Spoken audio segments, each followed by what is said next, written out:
नमस्ते, मैं हूँ अपर्णा और आज हम वाणिज्य गणित के कुछ अभ्यास प्रश्न देखेंगे। पहले प्रश्न, निम्नलिखित प्रश्नों को अपनी अभ्यास पुस्तिका में लिखिए और रिक्त स्थानों की पूर्ति कीजिए। तो पहले हमें दी गई है कि 3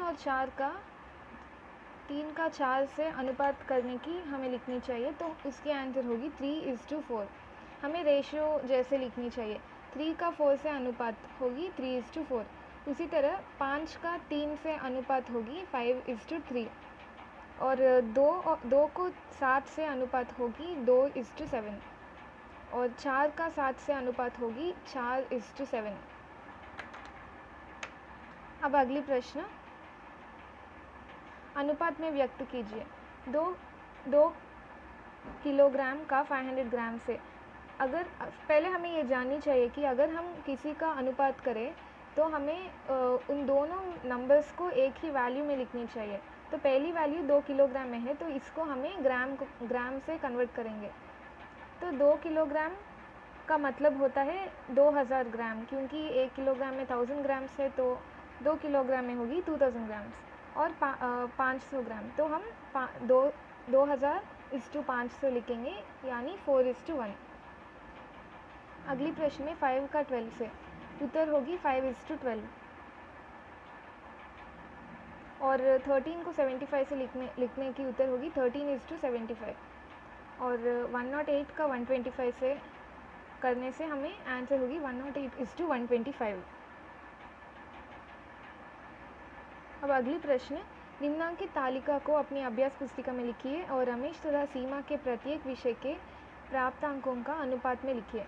अब हमें रमेश और सीता के जो भी अंक आए हैं उनको एक रेशियो की ज़रिया से लिखनी चाहिए। तो हमें 60 और 53 को लिखेंगे 60:53। 53 और 65 हम यहाँ कंपेयर कर रहे हैं, इसीलिए हम अनुपात के रूप में लिखेंगे 53:65।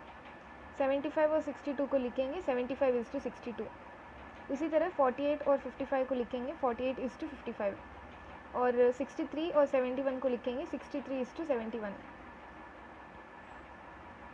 अब अगले प्रश्न में, एक आयताकार खेत की लंबाई 29 मीटर और चौड़ाई 25 मीटर है। खेत की लंबाई और चौड़ाई को अनुपात के रूप में लिखिए। तो हमें इस खेत की लंबाई और चौड़ाई को अनुपात के रूप में लिखनी चाहिए, तो हम लिखेंगे 29:25। अब अगले प्रश्न में, निम्नांकित सारणी को अभ्यास पुस्तिका में लिखिए और रिक्त स्थानों की पूर्ति कीजिए। अब हमें अनुपात की वैल्यू दी गई है, हमें पूर्व पद और उत्तर पद को लिखनी चाहिए। तो अगर जो कोई अनुपात में भी 7:8 हो, तो जो भी पहला नंबर आएगा वो होगी पूर्व पद और जो भी नंबर अगले में डिनोमिनेटर में आएगी वो होगी उत्तर पद। तो पूर्व पद होगी 77 और उत्तर पद होगी 8। अब 13:21 में 13 होगी पूर्व पद और 21 होगी उत्तर पद। 73:85 में 73 होगी पूर्व पद और 85 होगी उत्तर पद। निम्नांकित अनुपातों के व्युत्क्रम लिखिए। अब हमें इन अनुपातों की उल्टा करनी चाहिए, यानी कि हमें इनको रेसिप्रोकल करनी चाहिए। तो 3/14, 3:14 का मतलब है 3/14। अब हम इसको रेसिप्रोकल करेंगे और 14/3 के रूप में लिखेंगे, तो वो होगी 14:3। उसी तरह 15:17 को लिखेंगे 17:15 और 25:37 होगी 37:25 और 65:67 होगी 67:65। प्रथम पद और द्वितीय पद बताइए। अब हमें 3:7 है, इसकी प्रथम पद है 3 और द्वितीय पद है 7। उसी तरह 4 होगी हमारी प्रथम पद और 11 होगी हमारी द्वितीय पद।